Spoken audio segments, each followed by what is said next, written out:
अस्सलाम वालेकुम। उम्मीद है कि सब लोग खैरियत से होंगे। आज का जो हमारा प्रोग्राम है बेसिकली उसका जो टॉपिक है वो सियासत और कानून से रिलेटेड है।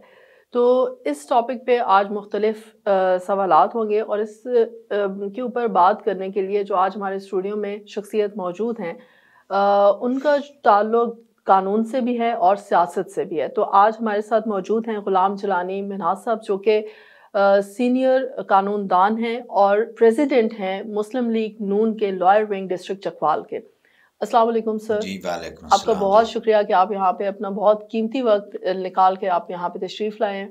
बहुत शुक्रिया जी, बहुत शुक्रिया।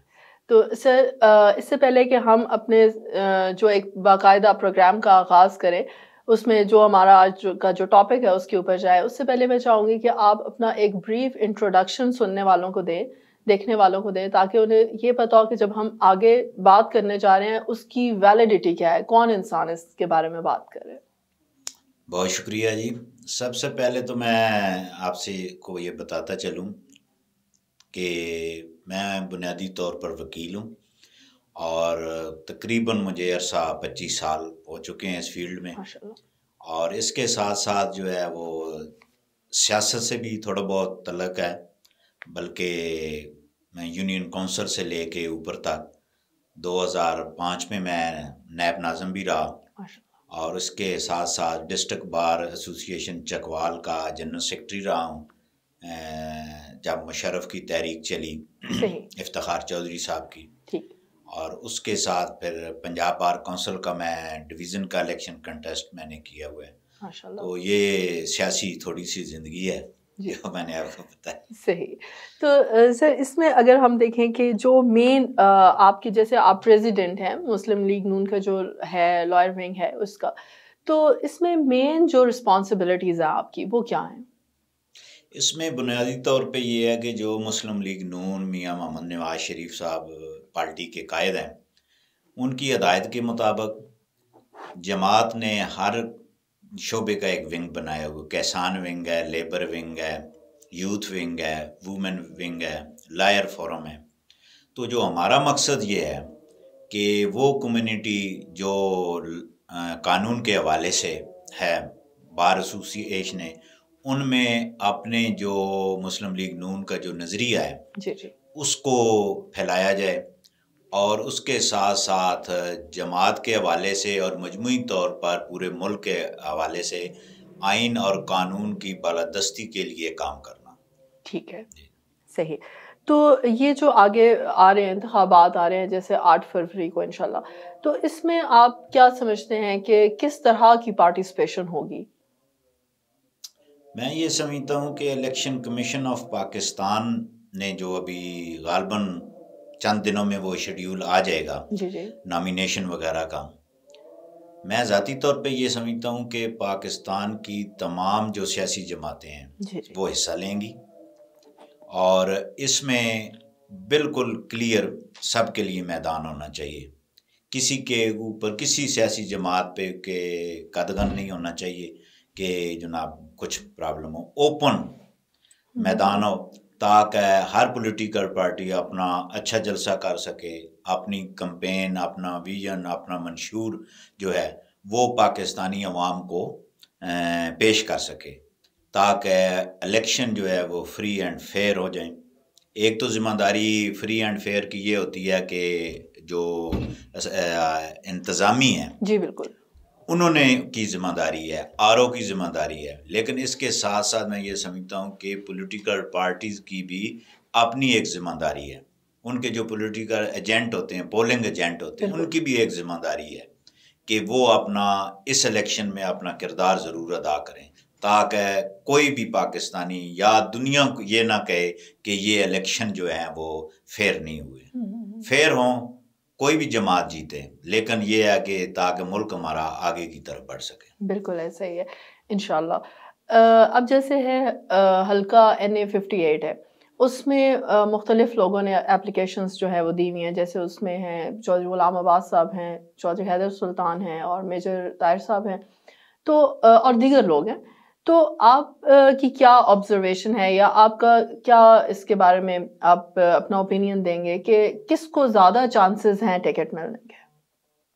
इसमें जो NA 58 की आपने बात की है, इसमें चौधरी सुल्तान हैदर साहब ने भी पार्टी टिकट्स के लिए अप्लाई किया है, मेजर साहब ने भी अप्लाई किया है, सरदार गुलाम अब्बास साहब ने भी किया है, और इसके साथ कैसर मजीद साहब ने भी किया है। तो अब ये जो फैसला है, ये हम तो ये कह सकते हैं कि फ़लाँ के चांस हैं, फ़लाँ के चांस हैं, लेकिन फाइनली मियाँ मोहम्मद नवाज शरीफ साहब इस हर हलके का जो फैसला है उन्होंने करना है। अगर हम इस तनाज़र में देखा जाए कि मजबूत कैंडिडेट कौन है, तो मैं ये समझता हूँ कि ये जो तीनों कैंडिडेट्स हैं, गुलाम अब्बास साहब भी मजबूत कैंडिडेट हैं, बिल्कुल, और उसके साथ साथ जो है मेजर ताहिर साहब भी हैं और हैदर सुल्तान साहब भी हैं। मजबूती में तो कोई शक नहीं है। बिल्कुल ठीक है। चूंकि पीछे जो चकवाल की हिस्ट्री है, इस हवाले से देखा जाए तो सरदार गुलाम अब्बास के मुकाबले में ही मेजर ताहिर या मुस्लिम लीग नून जीतती रही है, लेकिन उनका अपना एक वजन है। उनका मतलब है 1 लाख वोट मौजूद है। अगर वो पार्टी हमारी जो कायद हमारे हैं उन फैसला करते हैं तो 1 लाख वोट उनका है, तो प्लस पार्टी का है, फिर भी वो मजबूत कैंडिडेट हैं दीगर जमातों से। बिल्कुल ऐसे ही है। और चौधरी हैदर सुल्तान साहब की तो ख़ानदानी जो कुर्बानियाँ हैं चौधरी लियाकत अली ख़ान मरहूम की, बिल्कुल, वो मैं समझता हूँ कि पूरे ज़िला चकवाल में एक मुनफरिद मुकाम रखता है, पूरा ख़ानदान। बिल्कुल, और उनकी आज तक किसी भी हल्के में या किसी डिस्ट्रिक्ट में, इवन के डिवीज़न में भी मैं जाता रहा हूँ, तो उनका एक अपना मुकाम है। और उनकी शराफत जो है उसी ने उनको जो है 6 मरतबा MPA बनाया, चौधरी लियाकत साहब को। बिल्कुल ऐसे ही। और अब उनका साहबजादा है, तो मैंने ये समझता हूँ डिस्ट्रिक्ट प्रेसिडेंट है, मजबूत कैंडिडेट है, किसी को भी मेरा ख्याल है कोई ऐसा ऑब्जेक्शन भी नहीं है, मतलब कि बिल्कुल ऐसे ही ठीक है ना, उनकी ज़ात के हवाले से। तो ये पार्टी का मजीद फैसला होगा, जिसको जो पार्टी जो है वो, बस इसमें यही दुआ है कि इंशाल्लाह जो भी हो वो आगे बेहतरी की तरफ जो है वो बेहतरी की तरफ जाए। और वो मेन जो फोकस है जो हमारी पार्टी का मंशूर है, वो ये कहते हैं कि जो मुआशी हम एजेंडा लेके आएंगे इसको 10 साल पे चेंज ना किया जाए। ठीक है, ठीक है, मतलब 5 साल अगर हमारी हुकूमत आ जाती है तो, अगर उसके बाद भी आती है तो, अगर नहीं तो दीगर, लेकिन ये जो मैशियत का प्लान है ये 10 साल कंटिन्यू चले ताकि हमारा मुल्क जो है वो आगे की तरफ है और कोई आउटकम सामने आउटकम आए उसमें।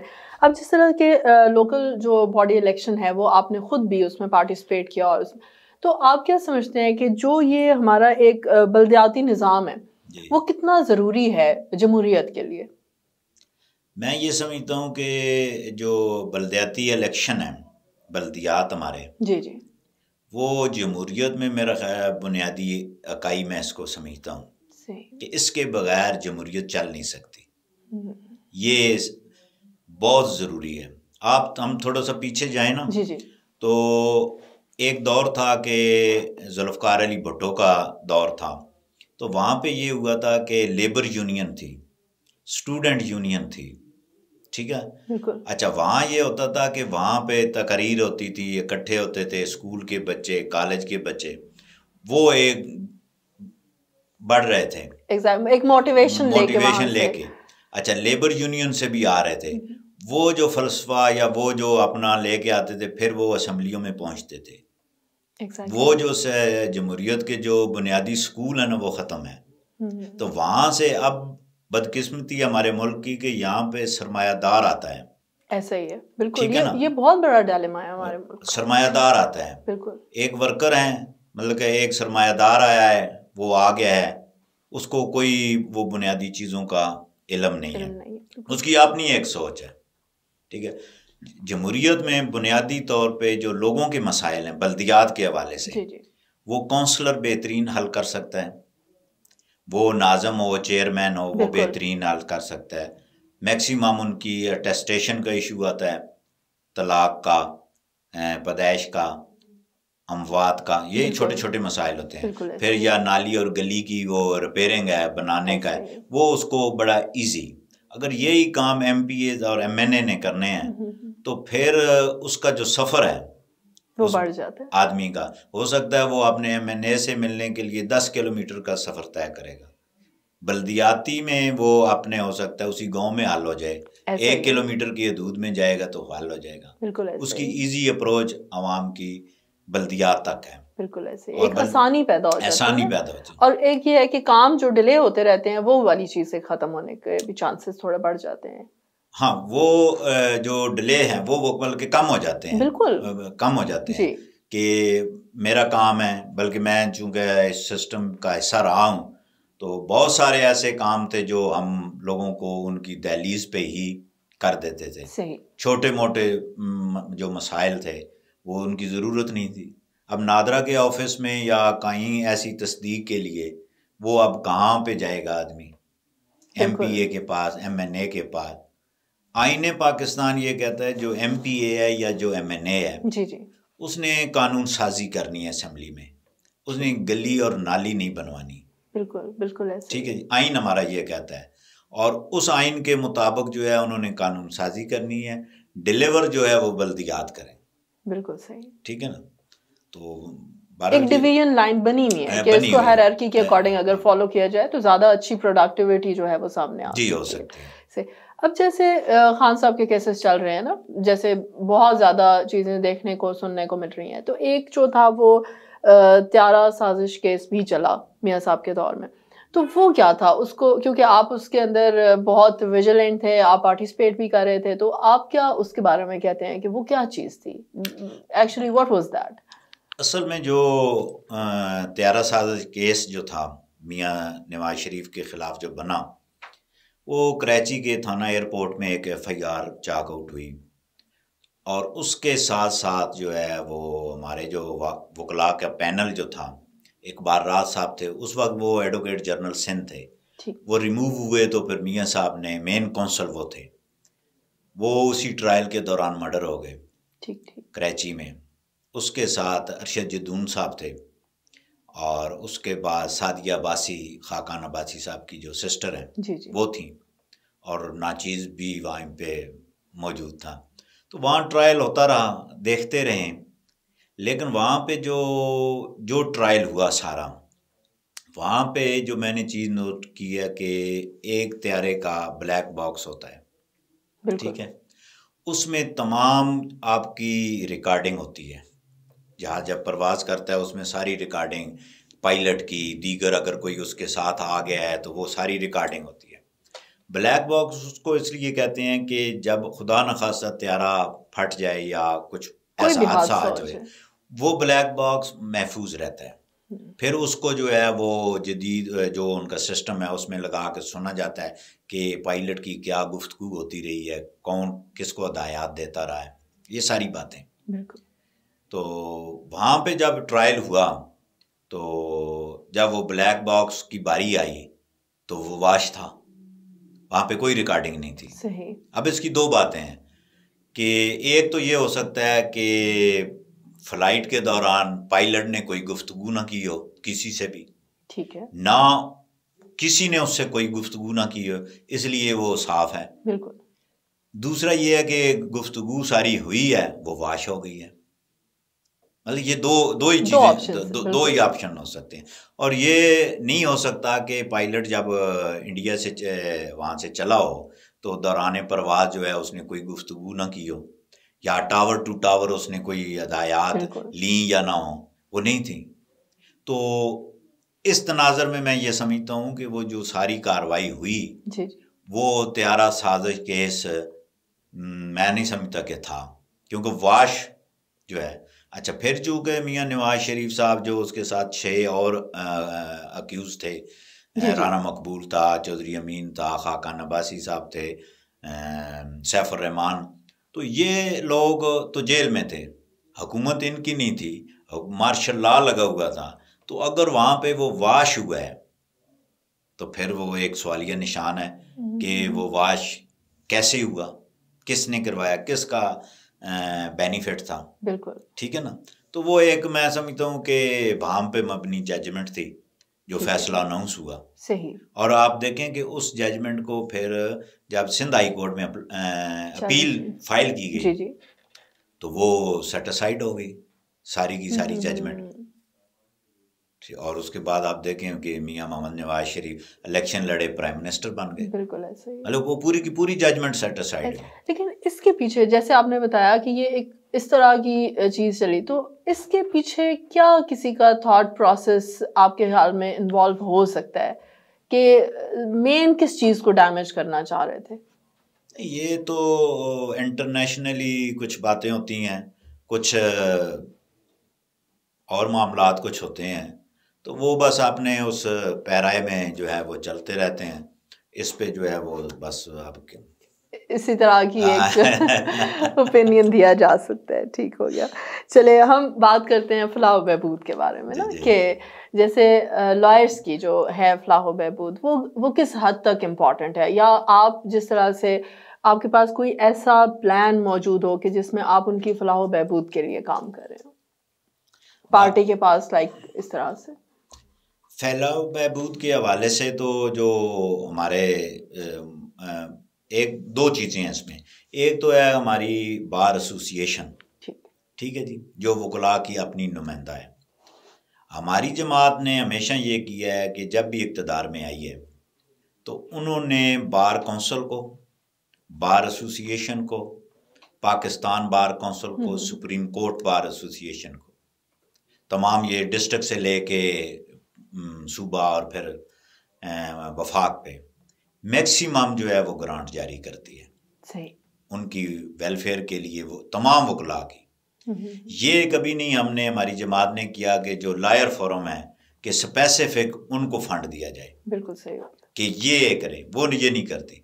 वो जो मिनिस्ट्री है, फेडरल मिनिस्ट्री है या सूबाई वजारत कानून है, वो हर बार एसोसिएशन को बिला तफरीक कि वहाँ का प्रेसिडेंट कौन है, किस जमात से है, क्या है, नहीं, तहसील बार एसोसिएशन से लेके डिस्ट्रिक्ट, फिर इसी तरह हाई कोर्ट और सुप्रीम कोर्ट, वो सालाना बजट में वो चेक जो है ना वो दे दिए जाते हैं, भाई ये आपकी फंडिंग है, आप ये वकला की वेलफेयर पे उनके चैम्बर्स बनाएं, उनकी अगर कोई बीमार है या दीगर जो भी है वो उसकी डिस्क्रिप्शन है उस ओहदेदार की जो बार ने मुंतखब किया होता है, वो यूटिलाइज फिर करता है। सही।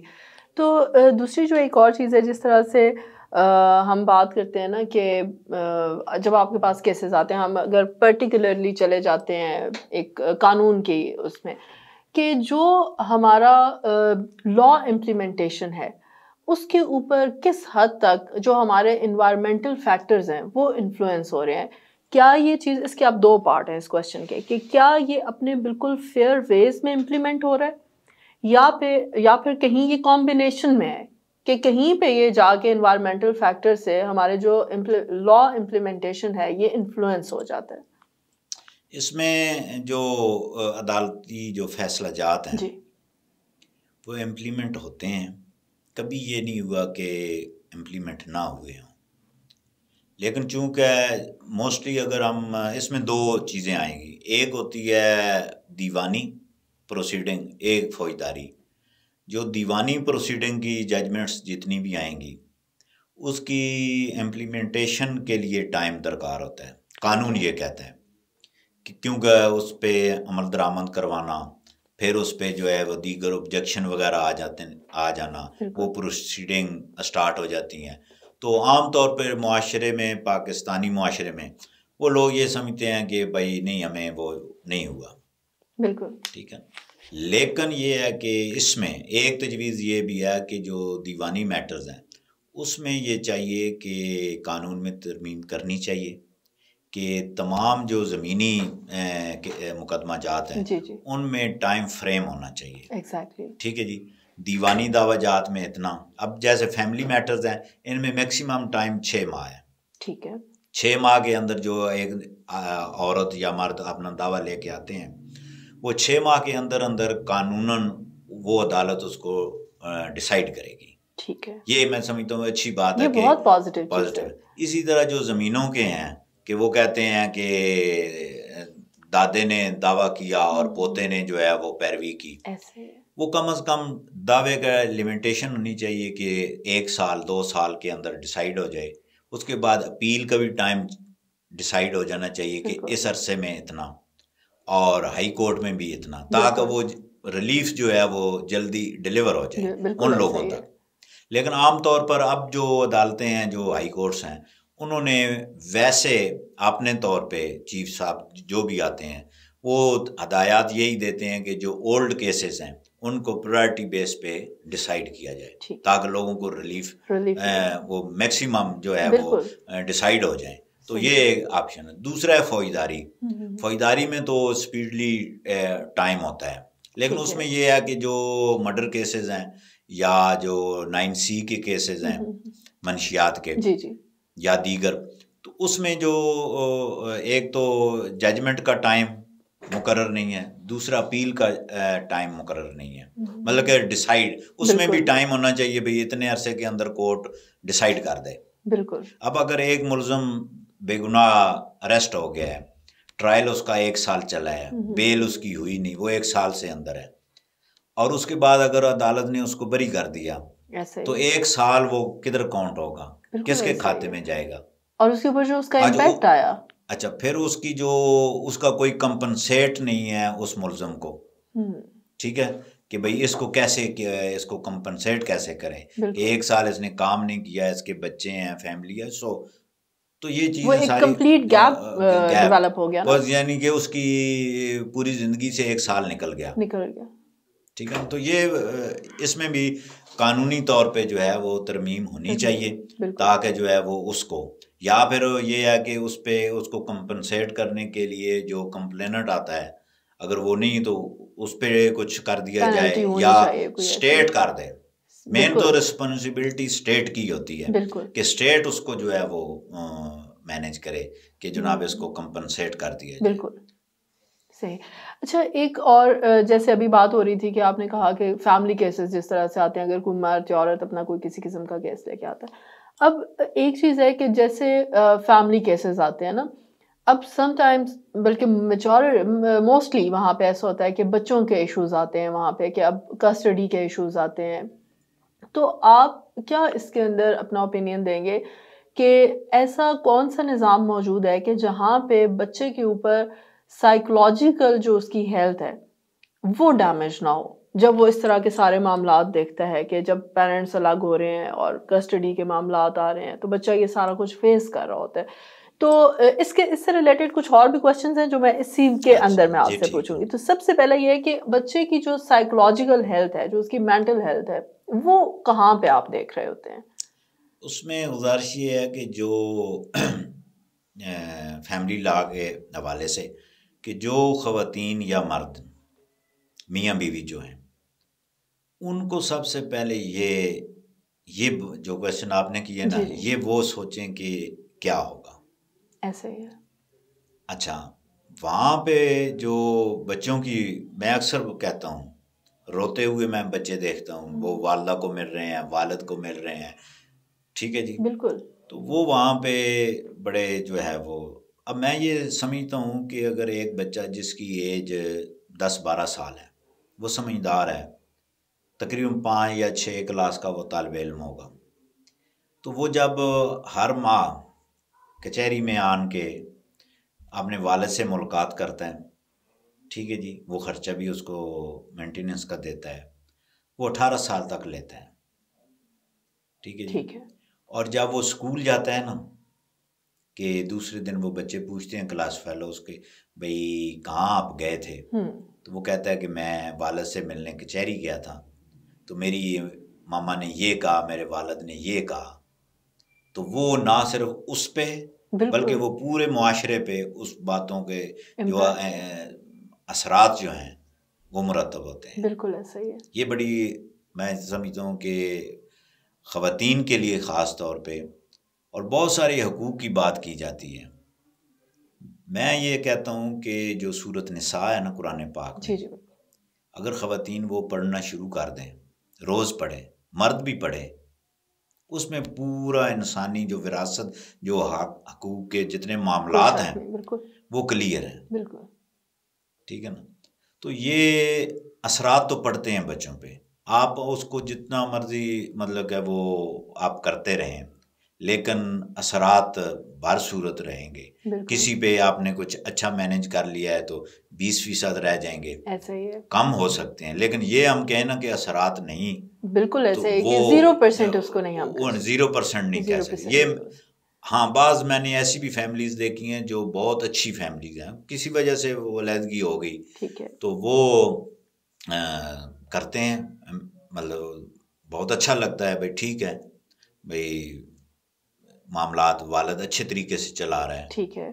तो मैंने एक मुशाहिदा मेरा हुआ कि एक क्लाइंट तकरीबन वो 80,000 रुपये पर मंथ अदा कर रहा है बच्चों को, ठीक ठीक ठीक, और 1 to 5 कभी लेके देता है, कभी कुछ, हालांकि वो मुलाकात भी नहीं करते, लेकिन वो बहुत अच्छी, वो अब माशाल्लाह बच्चे बड़े हो गए हैं, तो वो बड़े, मतलब उस हवाले से देखा जाए तो वो तो बिल्कुल बात ठीक है, लेकिन एज ए मुआशरा जब हम देखते हैं 100 केसेस का रेशो निकालेंगे 200 का, तो वो फिर 0 पे नहीं आ सकता, सही, वो 20 रहेगा, 30 रहेगा, 40 रहेगा, असरात बारसूरत।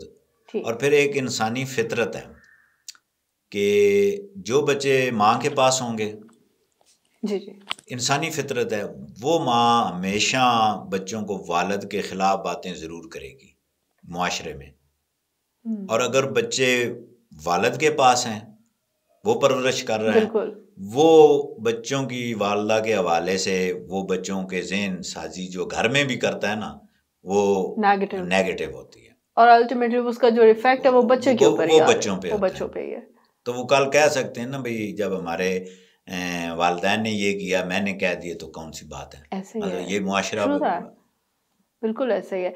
अच्छा, एक और जो चीज़ देखी जाती है कि वो ख़वातीन, लेट्स सपोज उनका कोई इशू हो गया अपने हस्बैंड के साथ, या हस्बैंड उनको छोड़ के चला गया कि जी मैं उनका, बल्कि ये मैं कुछ दिन पहले एक ऐसी खातून है, उनको मैंने देखा रोते धोते हुए, मैंने उनसे पूछा, मैंने कहा क्या हुआ है आपको, तो कहती हैं कि मेरा शौहर मुझे छोड़ के चला गया। तो मैंने कहा कि कोई रीज़न, कि नहीं, उसने कहा मैं आप लोगों का ख़र्चा नहीं उठा सकता, तो वो वापस चला गया है कहीं पेशावर या कुछ इस तरह। तो कहती है कि मैंने कहा तो फिर आपने इसके लिए कोई लीगल एक्ट में जाके कुछ किया हो या कुछ, तो कहती है कि नहीं, मैं कहाँ अदालतों में धक्के खाती फिरूंगी ना, मतलब उसके जो अल्फाज थे, तो मेरा कौन मेरे साथ चलेगा। तो ऐसे जो लोग होते हैं जिनके पास कोई फाइनेंशियल रिसोर्सेज नहीं होते हैं, कोई कुछ नहीं होता, तो उसके लिए कोई ऐसी स्ट्रैटेजी मौजूद है हमारा कानून के अंदर कि जहाँ पे उनको, ऐसे लोगों को फैसिलिटेट किया जाए?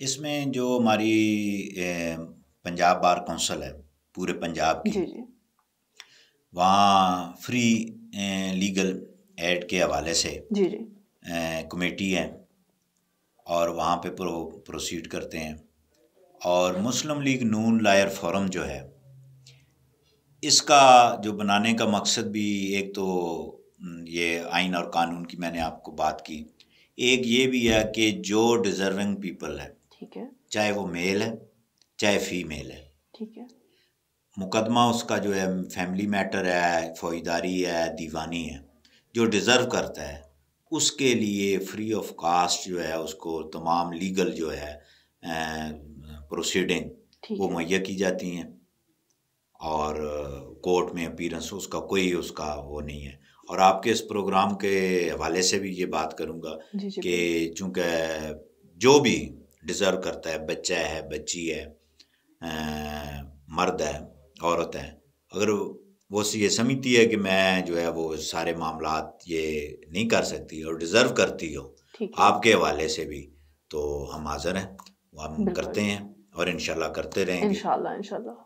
तो इसके साथ जो है वो बहुत सारी और जो है वो ख़ास तौर पे जो माइनर बच्चे हैं, फौजदारी की बात करें, जो जिन बच्चों के साथ मुआशरे में ज़्यादती वगैरह हो जाती है, वालदैन जो है वो बड़े कंप्लेनेंट साइड से जो परेशान होते हैं, बड़े मसाइल होते हैं, तो मैंने ऐसे 20 केस जो है फ्री ऑफ कास्ट किए हैं माशाल्लाह, ठीक है, और बग़ैर किसी के जो है वो फोरम के हट के सही वो हमने किए हैं, यानी तो, एक प्रोफेशनल जो वे में अपनी जो एक कंट्रीब्यूशन है, पॉजिटिव कंट्रीब्यूशन टू सोसाइटी, तो मैं ये समझता हूँ कि चूँकि हम मुसलमान हैं मैं ये समझता हूँ कि हम ये सदका जारिया ही समझ के कर लें तो हो सकता है हमारी आखिरत में हमें कोई बेनिफिट मिले, इंशाल्लाह। अल्लाह ताला की ज़ात बहुत मेहरबान है और वो ये चीज़ें ज़ाया नहीं करती है, इसमें कोई शक नहीं है। तो एक इसमें जो मेरा इससे रिलेटेड एक क्वेश्चन है कि कोई ऐसा डिपार्टमेंट वहाँ मौजूद है कि जहाँ पे जो बच्चों के साइकोलॉजिकल मैटर्स या जो वहाँ पे कपल्स आते हैं उनके जो आपस के इश्यूज हैं उनको रिजॉल्व कराने के लिए अगर वहाँ पे कोई साइकोलॉजिस्ट या कोई ऐसा बंदा जो उनके उन मैटर्स को डील करे, उनको उस फाउंडेशन पे जाके डील करे जहाँ पे वो अपने अपने मैटर्स को अंडरस्टैंड कर सकें और हो सकता है उनका वो जो रिलेशनशिप है वो ख़त्म होने से बच जाए। तो ऐसा कोई डिपार्टमेंट मौजूद है अदालती लेवल पे या नहीं है? क्योंकि जैसे आप अगर आप देखें कि बाहर के ममालिक में वहाँ पे प्रॉपर ये चीज़ होती है, काउंसलिंग बार्स होते हैं और इस तरह की सारी चीज़ें होती हैं जहाँ पे कपल जाके वहाँ पे प्रॉपर अपनी काउंसलिंग लेते हैं और जहाँ पे उनके इश्यूज रिजॉल्व भी किए जाते हैं। तो क्या पाकिस्तान में ये चीज़ है या इसकी कमी है अभी? इसमें मैं समझता हूँ कि बहुत ज़्यादा कमी है। अदालती सिस्टम में या हाई कोर्ट के लेवल पे या सुप्रीम कोर्ट लेवल पे या डिस्ट्रिक्ट लेवल पे ऐसा कोई अदारा या ऐसा कोई सेटअप मौजूद नहीं है। एक साइल ऑर्गेनाइजेशन है इस्लामाबाद में। जी बिल्कुल। वहाँ पे ये सिस्टम मौजूद है। ठीक है। अच्छा, वो साहिल ऑर्गेनाइजेशन जो है वो जो माइनर बच्चों के जो इश्यूज आते हैं उनके लिए वहाँ पे डॉक्टर्स मौजूद हैं। वो बच्चे जाते हैं, वालिदैन भी जाते हैं, तो उनके वो साथ जो है वो अमूमन यही होता है कि जिसके साथ ज़्यादती हो वो वालदा या वालिद माशरती तौर पे वो माशरे का सामना भी नहीं कर सकता। बिल्कुल ऐसे तो वो जब वो वहाँ पे जाते हैं, वहाँ पे हमारे नफ्सियात मौजूद हैं, डॉक्टर्स हैं, तो वो वहाँ पे काफ़ी हद तक जब वहाँ मैं खुद कई हूँ के साथ गया हूँ तो लेके तो वहाँ पे जो इधर से जाते हैं हम तो वो बड़ी परेशानी फील उन्होंने की होती है। जब वो घंटा 2 घंटे वहाँ पे गुजारते हैं, डॉक्टर साहबान जो है वो गुफ्तगू और जो उनका तरीक़ाकार है, उसके बाद जब वो वापस आ रहे होते हैं तो वो काफ़ी रिलैक्स होते हैं। बिल्कुल ऐसे ही है। मतलब वो उनको जो ना वो इत्मीनान बख्श जो है ना पोजीशन उनकी नज़र आती है, भाई ठीक है। मैं ये समझता हूँ कि हर डिस्ट्रिक्ट लेवल पे फैमिली मैटर्स के हवाले से ऐसा सेटअप होना चाहिए। जुडिशरी का तो भी अगर गवर्नमेंट कर दे तो भी तो एक ऐसा सेटअप होना चाहिए हर डिस्ट्रिक्ट में कम अज़ कम कि वहाँ पे जो मियाँ बीवी के इश्यूज आते हैं, वहाँ पे जो असल तनाज़ात होते हैं ऐसे ही है, उनको जो है वो हमारे नफ्सियात जो हैं वो और दीगर जो है वो चलें सोशल आदमी भी उसमें इन्वॉल्व हो, बिल्कुल सोशल वर्क और उसमें वो बैठ के उनको काफ़ी हद तक वो डिसाइड हो जाते हैं, हो सकते होते हैं। और मैं आपको बताऊं कि मैं एक कोर्ट में था तो फैमिली केस ज़ेर समाअत था, मैं उसमें वकील नहीं था, मैं पीछे बैठा हुआ था। तो एक लेडीज़ और एक जेंट्स जो हैं वो अपने फैमिली मैटर्स पे वो खड़े थे, तो जज साहब उनको यही कह रहे थे, वैसे कानून में गुंजाइश है कि कंप्रोमाइज़ कराया जाए, मुसालत जो है वो एक जज साहब कराते हैं। तो जज साहब ने उनको कोशिश की, तो जो वो लेडीज़ थी उसने बुर्का पहना हुआ था, साथ उसके एक और लेडीज़ थी उसने भी बुर्का पहना हुआ था, और जब वो जज साहब उसको कहते थे भाई ये आपका खामंद है तो ये आप बेहतर, ज़ाहिर है अच्छी बात नहीं है, तो वो जब वो बोलने लगती थी ना वो पीछे से उसका बुर्का खींचती थी हाथ से पकड़ के, ऐसे वो मैंने देखा खींच रही है, तो वो लेडीज़ खामोश हो जाती थी। तो वो फिर मैं उठा, मैं गया तो मैंने रिक्वेस्ट की जज साहब से, तो मैंने कहा मैं इसमें काउंसिल तो नहीं हूँ लेकिन कोर्ट को असिस्ट कर सकता हूँ। तो जज साहब ने फरमाया भाई बताएं। मैंने कहा अगर ये दोनों पार्टीज़ के जो गैर मुतल्लका अफराद हैं उनको बाहर निकाल दें तो हो सकता है कंप्रोमाइज़ हो जाए। बिल्कुल। तो जज साहब ने फिर कहा उस लेडीज़ को भाई आप भी बाहर चली जाएं, उसके साथ भी बंदा कोई था उसको भी बाहर निकाल दिया, तो वो जब 5-10 मिनट लगे तो कंप्रोमाइज़ हो गया। तो वो बहुत सारे फैक्टर्स एग्जैक्टली कि वो उसको इन्फ्लुएंस कर रही थी, ठीक है ना, हालांकि उन दोनों को वो कोई नहीं हो गया कंप्रोमाइज़। तो ये ऐसी, क्योंकि ये बहुत ज़्यादा केसेस सामने होते हैं। अब जब मेरे पास आते हैं ना केसेस बिगड़े हुए मेंटल हेल्थ से रिलेटेड या कुछ भी, उसमें जो इटसेल्फ केस होता है ना, जैसे हस्बैंड वाइफ का अगर कोई इशू है या उसमें, तो उसमें 95% जो मसाइल होते हैं वो उनके जो एक्स्ट्रा फैमिली के जो लोग होते हैं ना वो उनको आ रहे होते हैं, जिसकी वजह से उनका रिलेशनशिप जो है वो ऑन स्टेक होता है। जी, ये जब मैं यूसी में था तो हमारे पास तलाक के केसेस ही आते थे, तो मैं ये प्रैक्टिस मैंने की है खुद कि लड़की आ गई है, नोटिस तलाक आ गया है, खामंद उसका आ गया है, तो साथ डेफिनेटली मुअज़्ज़िज़ीन आते हैं। अगर जिस गांव से वो लड़की आई है उसका काउंसलर भी साथ आएगा, भाई बेटा आएगा या वालिद आएगा, जो भी। तो इसी तरह तो मैंने उनको बाहर निकाल देता था, मैंने कहा बाहर निकले। और वो बड़ा मुश्किल काम होता है कि आप उन लोगों के वोट से बन के जब आते हैं ना, तो फिर उनकी मर्जी के खिलाफ आप जाएं, तो वो उन्होंने बड़ी इंसल्ट महसूस करते थे, भाई बाहर क्यों निकाला। वो जब मैं निकालता था तो वो उनसे बातचीत करवाता था, कोशिश करता था कि ये हो जाए। तो तकरीबन मेरा जो एक्सपीरियंस है 95% जो केसेस हैं ना तलाक के, वो जो खामन के और बीवी के गिर्द जो लोग हैं ना उनकी वजह से होते हैं।